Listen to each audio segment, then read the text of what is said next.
right? First, as always, I always want to define, a couple of you guys saw me define this before, that support and resistance, right? Support is anything that is below price, resistance is anything that is above price, right? So don't get confused when someone say, hey, price is testing resistance, right? Price is testing resistance, I expect it to bounce, right? That's not how it works, right?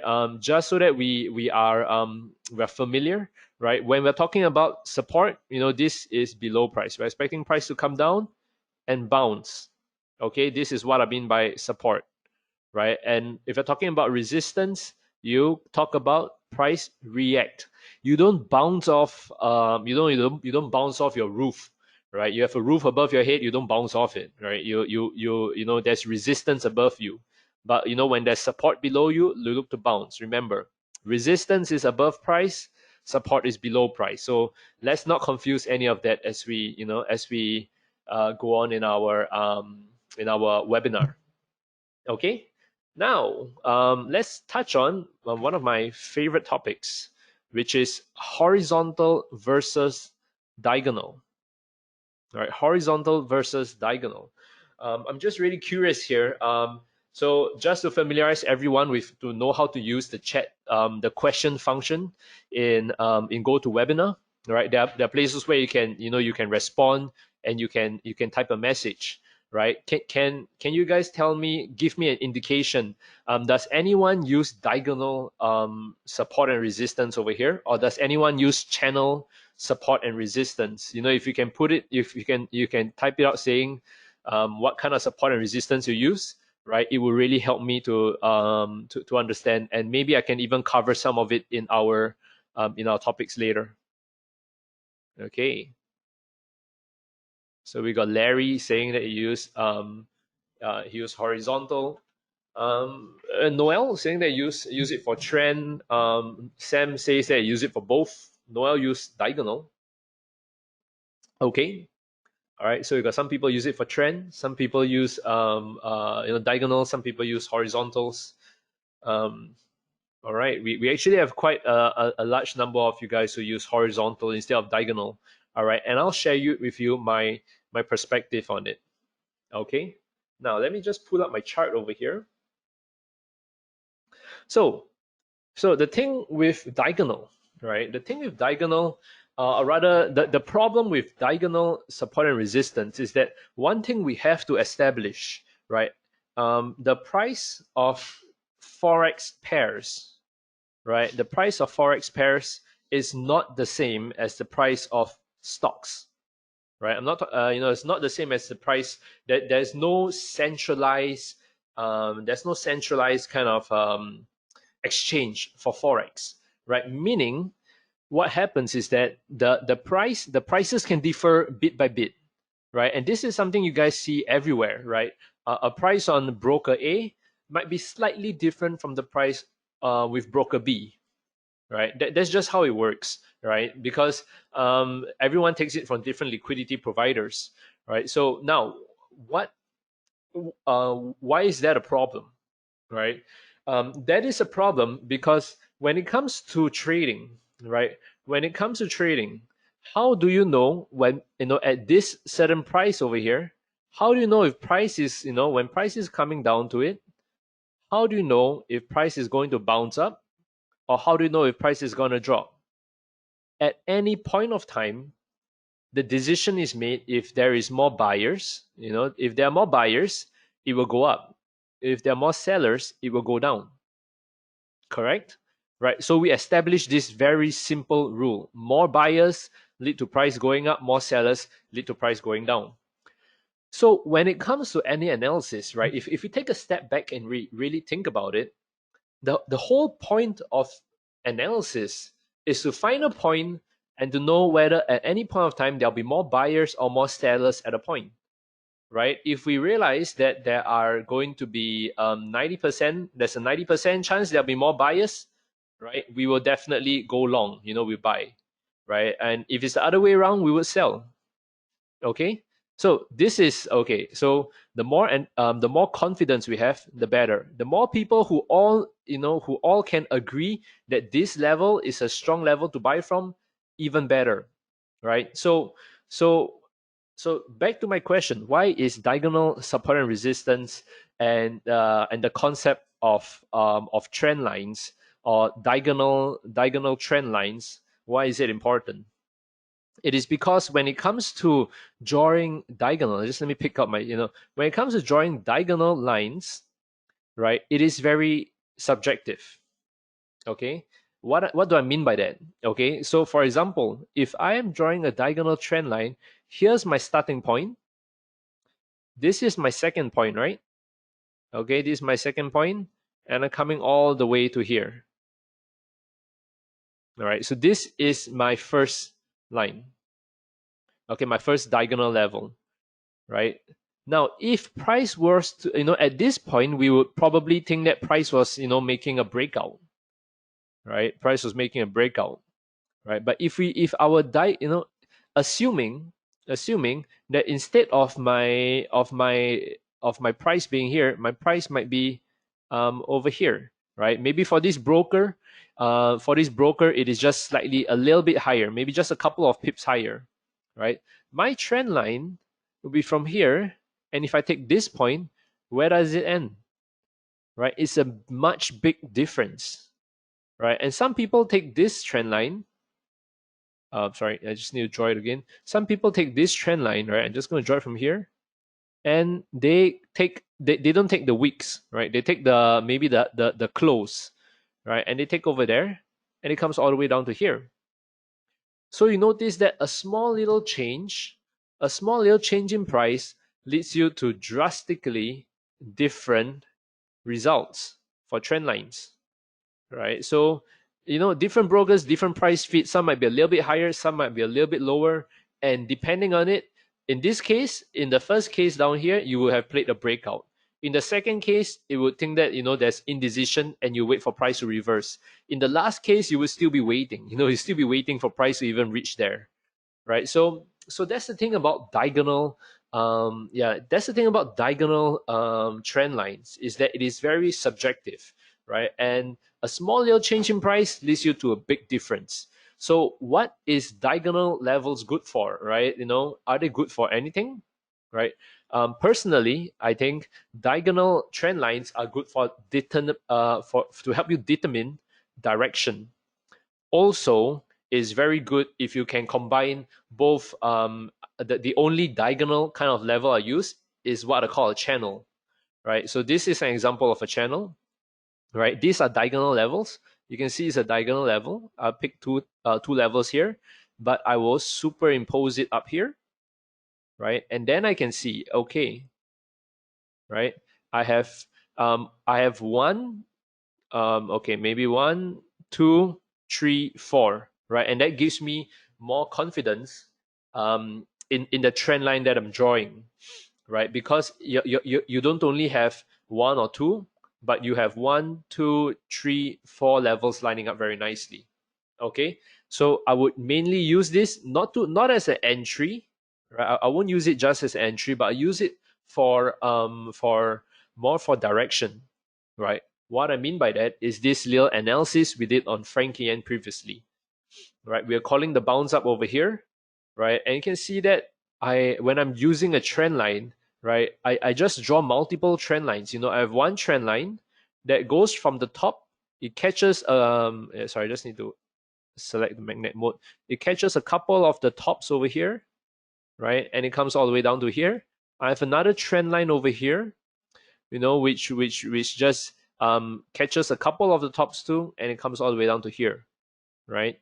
So to me, I know that there's a change in momentum, right? What do I mean by a change in momentum? It's very simple, right? Previously, I need to change the color of my pen. Yeah, previously we were making higher highs, higher highs, higher high, no, lower highs. I'm sorry, right? So it's a little bit of a downtrend, right? Then so you can see price is capping it really nicely, right? And then when suddenly price breaks out of it and is starting to make a higher high, right? I know there's a change in trend direction, and in that case, I will use horizontal levels to play my trade, right? So we got in over here, right, and we're expecting price to come up to the next big level over here. Anyway, what I want to share with you today is that for trend lines, what we're really looking at is that we're looking for it to determine direction, right? Not for exact entry. For exact entries, we use horizontal support and resistance.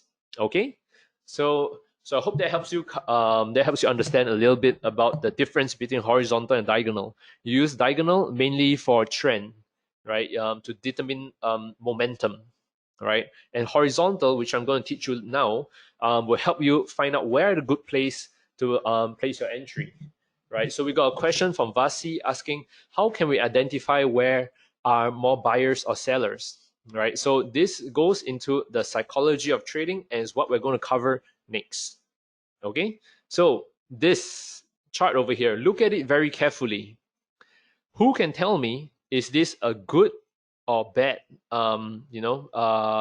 support and resistance chart, right? Are these support and resistance levels highlighted very well? You look at it carefully, right, guys?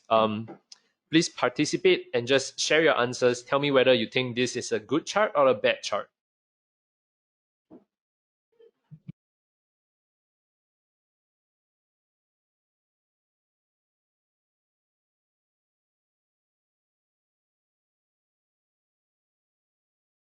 Okay, we got guys like Santo saying it's good, right? Some say it's consolidating. Actually, we got quite a decent number of you guys. Costel saying it's good. Um, Joma saying it's a bad chart. It's bad. It's bad. It's good, right? So imagine, right? Imagine if I told you that, okay, guys, what we're going to do is we are going to buy every time price reaches support, right? So it's going to come down here. It's going to come down here. It's going to come down here, and by the time it comes all the way down, you have lost a whole lot of money, right? There are too many lines, right? The art is in the filtering, right? Many support and resistance indicators out there, they don't factor this in. All they do is they just draw you a whole bunch of lines, and you buy on support, sell on resistance, and you end up losing a lot of money, right? So this is a bad chart, right? There are some good levels, like maybe this one over here, right? Maybe this one over here, but otherwise, maybe I'll pick out 3 support levels out of the 10 that it has, right? The art is in the filtering, right? That's how you become a better trader. You need to. It's not about trading all the time, but knowing when to say no and when to say yes. All right. So now on to the next topic, right? Horizontal swing low and horizontal swing high. All right. Now, this is what I mean by a swing low, right? Swing lows, and I'm going to go and draw it out for you, are one of my favorite, right? They're one of my favorite support levels, right? So what we always need to do is look for at least 2 swing lows, right? So you can see price bounce up 1 time, price bounce up 2 times, right? So if you have a special indicator like what we have, you highlight this area for you. What you will notice is that it is not at the exact same level. You notice this level is a little bit higher, this level is a little bit lower, right? So it becomes a combined swing low support area, right? The trick with support and resistance is that you cannot pick an exact one single level and say this is support, right? Because of the difference in prices across different brokers, some have it a little bit higher, some have it a little bit lower. What you will usually end up with is what we call a resistance area. No, I mean a support area or a resistance area, as you can see up here, right? So the trick with finding good levels is to always look for at least a minimum of 2. One by itself will not work, because if it was one, for example, if it was one swing high, you know, it will get broken. Then you pick another swing high, it gets broken. And then on the third swing high, then it works. And you're like, wow, that's great, it works now. But let's face it, right? If you're gonna sell, sooner or later, you're gonna get it. If you sell 100 times and you get it right once, that doesn't make you a profitable trader, right? So yes, Sam, it is a supply and demand zone. There are many different ways of interpreting supply and demand, turncoat support, turncoat resistance. There are a few ways to do it, but we're really breaking it down here, right? So the psychology of why this swing low support works really well is very simple, right? Imagine if someone who doesn't know anything about Fibonacci, doesn't know anything about Elliott wave, Heiken-Aishi, stochastic, right? He's just a very simple trader, right? And he's just looking at this chart. What do you think he's going to do when he see price bounce up one time, price bounce up a second time? What do you think is going to happen when he see price comes down to here, right? He is going to buy, right? He's going to buy and is going to expect price to bounce, right? That is at the most basic fundamental of support and resistance, right? If price have bounced up once, price have bounced up two times, maybe price bounced up three times and is coming down here again, what are you going to do? You're going to buy and expect price to bounce up a fourth time. So the more times you see a swing low, one, two, maybe three, right? Maybe four, the more times it lines up around a certain area, the stronger it is, right? The more people are going to have confidence on that. Imagine if you're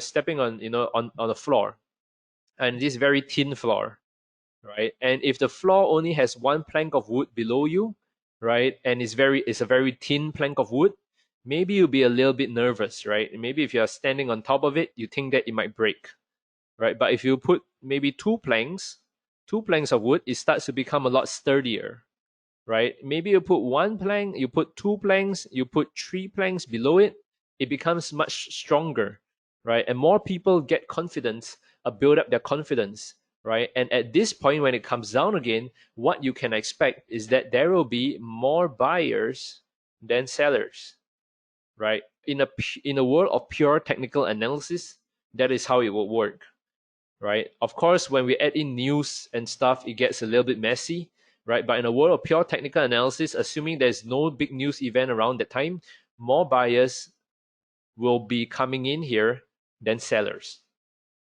Okay? Robert Malone, I can see that you're asking what is XC. I guess XC is XC Trader, the broker. That is, you're watching the webinar of. So I hope you're aware of that. Okay, now let's move on to the next thing.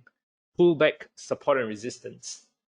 Okay, pullback, support and resistance. This is now we when we define support and resistance, it's not just picking out nice patterns, going on baby pips, going on Forex Factory, and like picking out some random strategy by some dude over there, right? We really explain the psychology and help you understand why this pullback, support and resistance is good. Okay, so in a pullback, support and resistance, this is how it looks like.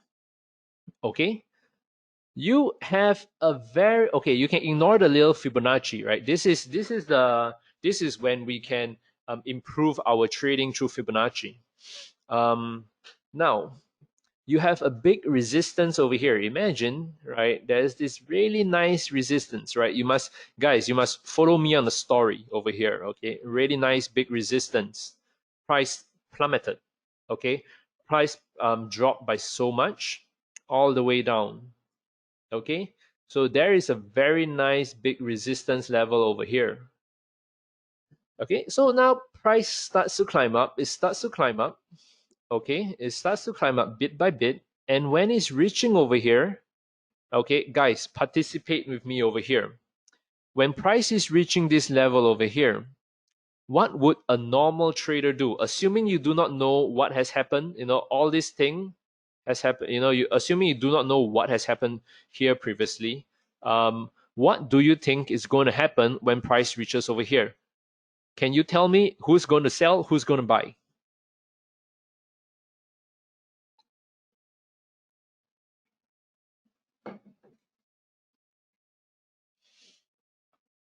So Castro, you have a very good question. Whether on the third support, on the fourth support is going to get slightly weaker, not necessary, right? Usually you need a strong news event to break through such levels, and that is the reason channels and ranges appear. When you realize the market is in a range, is because there is no clear big news event that helps it break out of that range, right?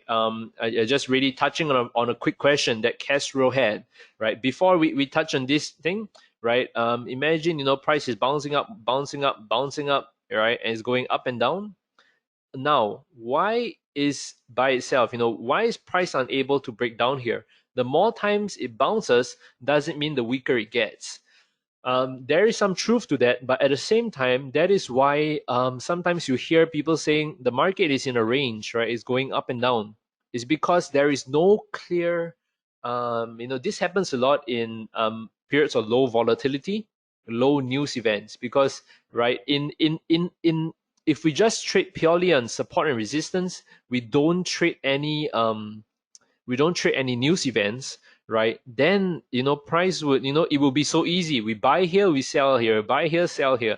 Everyone agree on it, we all make money together, right? But it only comes to a stage where maybe it comes down to here and it breaks this level because of a big news event that really sends it beyond there, right? And so usually what causes these levels to break, if we are on something like the H1 time frame or the H4 time frame, the slightly longer time frames, right, is a big news event.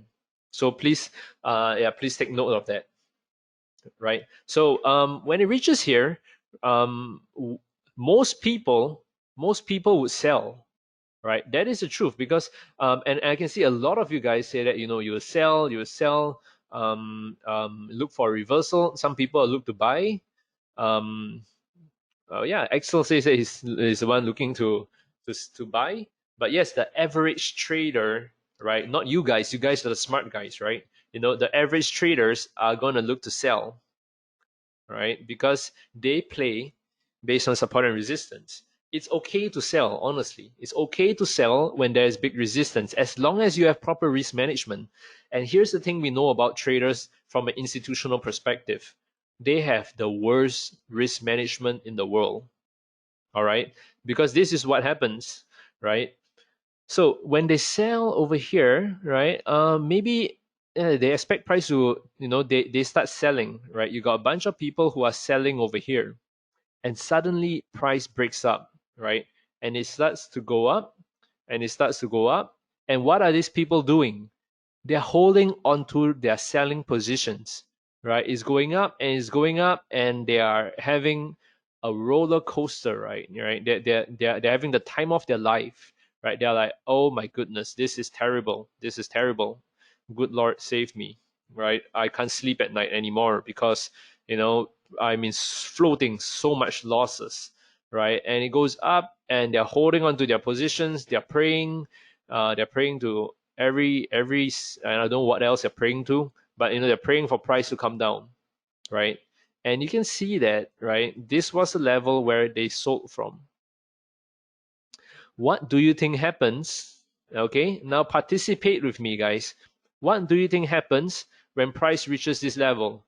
What are these people going to do?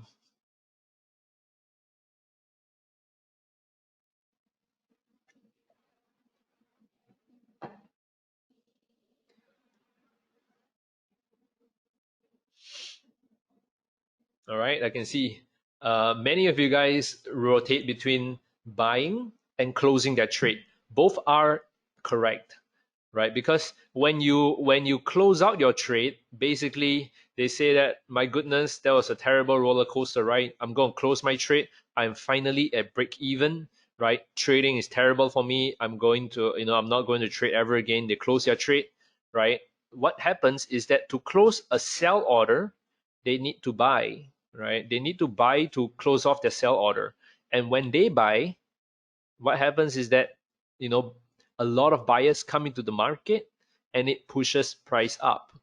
And that is the psychology behind a pullback support, right? You wait for price, a previous big level where there were a whole bunch of sellers thinking that price, when reach this level, it would drop, right? And then it sends them on the time of their life, right? And then when it comes back here, they close out their trade, and by buying, right? They need to buy in order to close up their sell positions, and that makes price bounce up. And that is the psychology behind a pullback support and why it is so strong, right? If you combine this with something like Fibonacci, right? You combine this with Elliott wave, Fibonacci extensions, with price action, with correlation, all the things that we'll be covering in the next few weeks, right? Bam, you got a very, very strong strategy.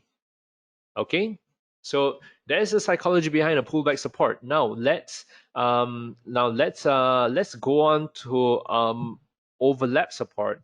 Price retest appears, new support level. So we got a question from Imad saying that when price retests a previous resistance level, generally speaking, it becomes a new support level, right? Yes, that is right. So when it retests this level, right? So it broke out of this level, as you can see over here, and it comes back to retest it. Yes, it becomes a what we call a pullback support, right? It's a retested level, and yeah, it's a pullback support level. Now, overlap support and resistance.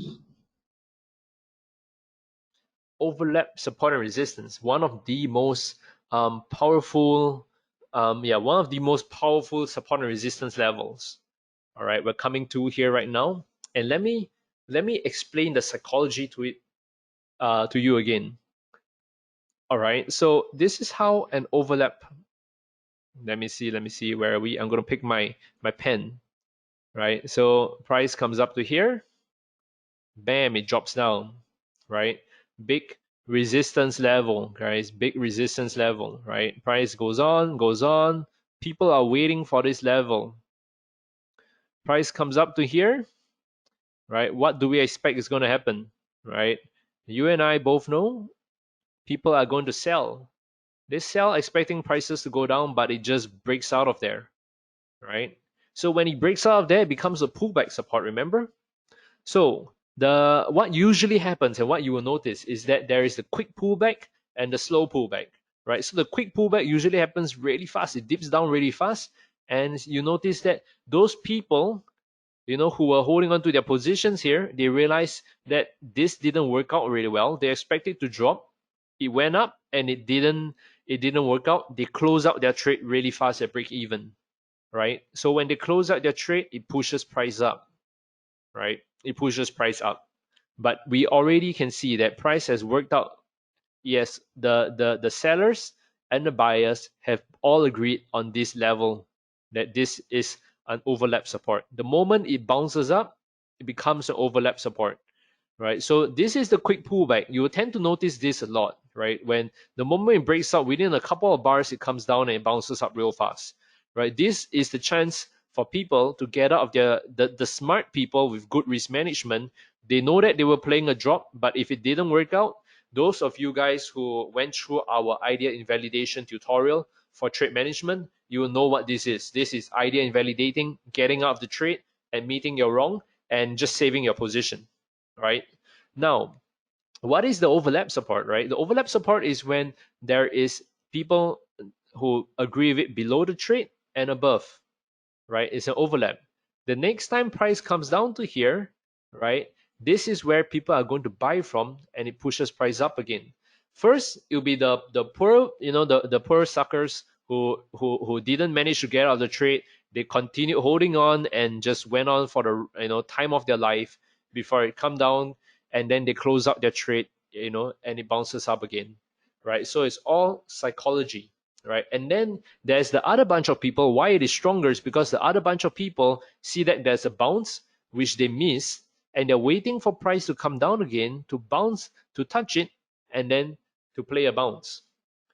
And then you add in the people who trade Fibonacci, because for an overlap support to work, I'm just going to erase all drawings over here. For an overlap support to work, is that price not only needs to break out of this level, it needs to make a new high, right? It needs to reach a new high or something. And once it forms this high, the Fibonacci traders are going to draw their Fibonacci retracement from here to here, and this would probably be like it could be 38%, 50%, or something, right? The Fibonacci traders, the moment they have one level over here, that is where they can jump in, and when price comes down to here, maybe it's a 38% level, they buy, right? So that is how overlap works. Overlap is a continuation from pullback, right? So you require a pullback to happen first before you can have an overlap. And for a pullback to even happen, you need a very nice swing high or a swing low support. Okay, now just give me a second while I can try to find an example for you guys. See if I can find an example on yes. Okay, I found an example. This is pound kiwi, right? I need to remove. Okay, this is pound kiwi, right? Now, I want you guys to participate with me. Okay, where is a pullback? Where is an overlap? And where is a, let's see, yeah, where is the pullback and where is an overlap? Okay, I'm just going to draw some lines over here. I'm going to draw one line over here. I'm going to draw one line over here. I'm going to draw one line over here. Let me see. One line over here. Just let me try to pick out some tricky levels. Yeah, one line over here. Pick one line over here. Now, okay, I'm going to call this. This is line 1. Oh, I need to change the color.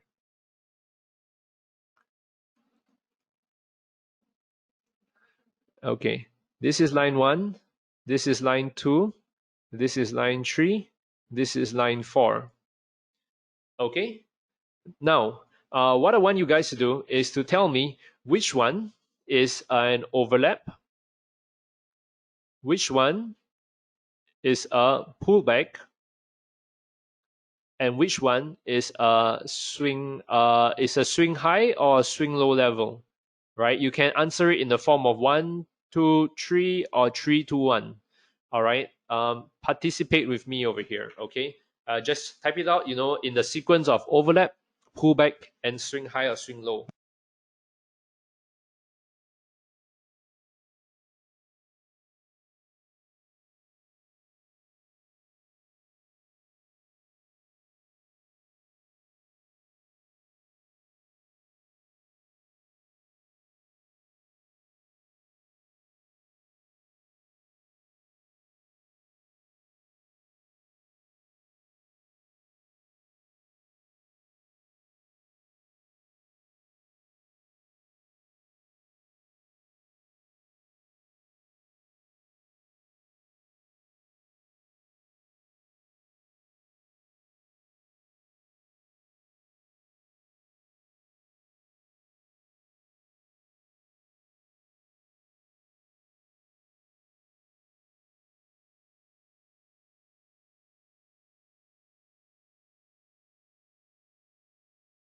Got quite a lot of answers, right? So some of you guys, we got Steven saying pullback is at line 2, right? Sorry, that's wrong, right? We got Vasi saying overlap is at line 2, right? Most of you guys got number 4 as the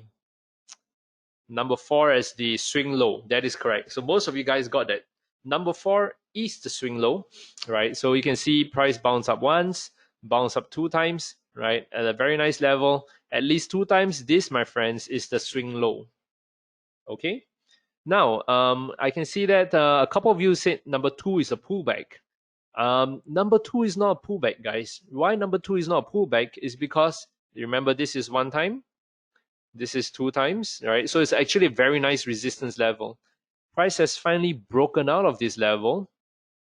All right, price has finally broken out of this level, and this is a pullback if, right? If, sorry, I just need to move this there again. Okay, yeah, this will be a pullback if price has not came back to test this level, right? If price is over here now, number 2 will be a pullback. Okay, number 2 will be a pullback. But the moment price comes down and tests this level and bounces off, or rather, as long as it comes down and tests the level and make a small bounce, which I think it did, right? It becomes and overlap. All right. Now, let me just oh shucks, let me just cancel the replay feature. Yes, come back to here. Okay, so you can see price has already bounced. So number two is a overlap support. Right, number two is an overlap support. I think I see you guys just some of you guys say number one is a pullback. Number one is actually not a nice level. It's nothing. Number one is nothing, right? Strictly speaking, you know, number one might look like an overlap where one time is tested from on top, one time is tested from below. So number one technically strictly is a overlap, but it's too small. Okay, no one cares if something is so small. What we want to go for are the big swing highs and the big swing lows, right? Now for pullback, strictly speaking, number three could be a pullback, right? Why number three could be a pullback is because there's a nice little breakout and price has not came back to test it. However, right, personally, I would not have put an answer for that because number three is too small, right? Number three is too small. This little swing high over here is too small. What I mean by that is just let me erase all my drawings, right? If you look at this, you know, if you look at this, and this is where the filtering begins, right? This is where you guys need to look at it and think, is this really a nice swing high? I mean, no one cares if this level is broken, right? It's so small, right? It's really so small, right? But if this level, right, this big level and price comes all the way down to here, and maybe we create a little bit of ghost price feed, right? You know, price comes down, you know, it comes down and it's finally coming back up to here, then this is a big level to watch out for, right? This is a nice little level to look out for. Okay, just let me show you what I mean by a pullback. Let me see if I can erase everything and just draw it out for you, right? So how a pullback will look like is like this, right? So price comes down to here. Okay, so price comes down to here. We can establish this is a very big resistance, right? So we're going to move this here. This is a very big, nice resistance level. Why is it a nice resistance level? It's because price came all the way up and it went all the way down, right? That is one thing we need to establish. There needs to be a big reaction of it. Okay, now the next thing, price is working its way back up. A whole bunch of people expect it to break this level, but no, it doesn't break this level. It goes up, right? It goes up. A lot of people are expecting to reverse, but instead it goes up all the way. And this becomes a pullback support. Okay, I'm just going to come here and go minimize it. Yeah, this becomes a pullback support. Right, so this level which I showed you over here is now a pullback support. People were expecting it to go down, but it broke up. So when it's coming down to here again, what do we expect it to happen? When price slowly comes down to it, and it touches it, right, and it bounces off, this becomes an overlap support, right? So you need to know how swing low, swing high, pullback, and overlap works. So I hope this, you know, with the help of a little handy tool here that really lets you map out the market, this is how an overlap support works, right? So Sam, I would love to show you guys real life examples, but I'll try to show you guys at the end, all right? Because we got I got covered the higher time frame thing with you. First, I just want to kind of let you understand the concept of overlap. All right. So with this overlap, why it's good is because in a case where maybe if I take a Fibonacci retracement and I draw from the bottom to the top, right, and I take maybe a 38%, right? Let's just say some people thought it's all the way up here. Yeah, so I might have a 38% retracement, right, and then a pullback support, right? Combining this together, this would lead to a higher probability, a higher chance of price bouncing off here, right? And that is what we'll be covering in the next, and I think in the next couple of weeks, where we teach you the foundation of support and resistance. Then we teach you how to combine it with oscillators, with correlation, with Fibonacci retracements, Fibonacci extensions, to really find high probability trading setup. So what I'm going to do is I'm going to touch on this thing called the higher time frame MT4 support and resistance radar, right? Oh, sorry. Let me just load the correct one. I'm going to come here again, and I'm going to, yep, I'm going to come here. Yeah, I'm going to come here. And what I want to share with you, right? What I want to share with you, oh, sorry. Yeah, I just recorded some goodies for you guys. Is that all right? So we're on pound yen over here. Right, this is your MT4 terminal, which you guys are very familiar of. You know, it's an XC Trader MT4 terminal. How do we how do we find support and resistance here? Right, we have created, you know, part of the Forex Army, which is a company that is in close partnership with XC Trader. Right, we have created this thing called the TFA support and resistance radar. You double click it and you click OK. Immediately what you can see, right? Immediately what you can see is there is there you go. Immediately what you see is that it highlights a couple of key levels for you. All right, these are the major swing high, swing low levels. Ah, shit. All right, these are the major swing high, swing low levels, which you can toggle the strength for. At the same time, you can increase the tolerance level, the sensitivity, right? And you realize that, oh wow, right, this is actually a very strong level. You can toggle it, and you're like, okay. So in support and resistance, I know these are the big levels to look out for. I wonder, is there anything, right?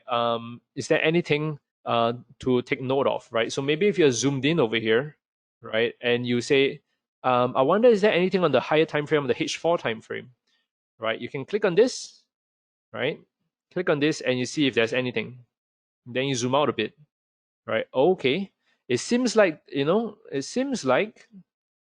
there is a big level. Yeah, there's a big level over here, right? So what was normally just a normal swing high resistance, when I turn on the H4 strength, it seems like there's something big over there, right? I don't even know what is that. So what I'm going to do is I'm going to toggle strength. I'm going to go over to the H4 time frame, and I'm going to come here. I'll be toggling the strength again, and I'll be like, okay, so there was this big level over here. What is it exactly, right? And I scroll back, and I scroll back, and I notice, oh, okay, I'm going to zoom in a bit. There was this big level over here. Price bounced up multiple times. Price bounced up multiple times over here, right? And ever since then, it made a quick breakout, and it's back to that level, right? So this is a big level, right? So this higher time frame indicator, right? This higher time frame indicator allows you to look at the higher time frame, because without the higher time frame, I'm just looking at this and I'm like, okay, this is support and resistance. Maybe this level over here is a strong level, but once I turn on the higher time frame, right, I'm able to see, wow, there is this big level. I'm going to zoom out over here. There is these big levels which I never considered previously. If I increase the sensitivity of it, right, I realize that, okay, this is a big area to look out for, right? This is one of the most popular indicators out there. Why I can tell you that, if you go on Google and you search for best support and resistance indicator MT4, right, you notice that this is what we created, right? We're number one, number two on Google. Right, so yeah, you can find it over here. The Forex Army, yeah, we run the Forex Army, and the reason why it is number one on Google and YouTube is because it is so good, right? It helps you identify these levels, and guess what? We'll be giving out 3 copies of these today for free. Okay, and yes, it's how we're going to give it out, right? So also, wait, before I digress too much, because we only have 7 minutes left, so I don't want to overrun too much of my time. But basically, what I want to tell you is that when all that I taught you earlier, right? All that I taught you earlier, all that I taught you earlier on swing low, swing high support, pullback support and resistance, and overlap support and resistance. All this I taught you earlier works on a single time frame. The true beauty of it is when you load it on multiple time frames, when you load it on more than one time frame, right? And that is where I showed you earlier. you line up the support and resistance radar is able to help you identify not only the current time frame you're on, but the higher time frames, right? So we will cover this topic in the future of using what we call top-down analysis, where we don't only look at something like I'm just going to write it out for you, where we don't only look for something like the I need to change my color. Give me a second. I need to pick my favorite yellow color, right? So we don't only look at something like the H1 time frame, right? So before we look at H1, we look at H4. Before we look at H4, we look at D1. Before we look at D1, we look at week 1, right? So this helps you, right, funnel down to having very accurate trade entries, having very strong levels. Because this level might look strong over here, but what if this level is in line with not only one level, but 2, 3, 4 levels? This level was never broken in the past 10 years, right? So if this level was, if you compare it, and this is how higher time frame works, we're looking at this from a H1 chart perspective, and we're thinking that, okay, this is a normal level. It has never been broken in the past maybe 10 hours or so, 10 hours or something. But if this level was also a level that was not broken in the past 1 week, past 1 month, past 1 year, right, it becomes a much stronger level, right? So we'll be teaching you the concept of combining multiple time frames to get high, combining multiple time frames to find high probability setup.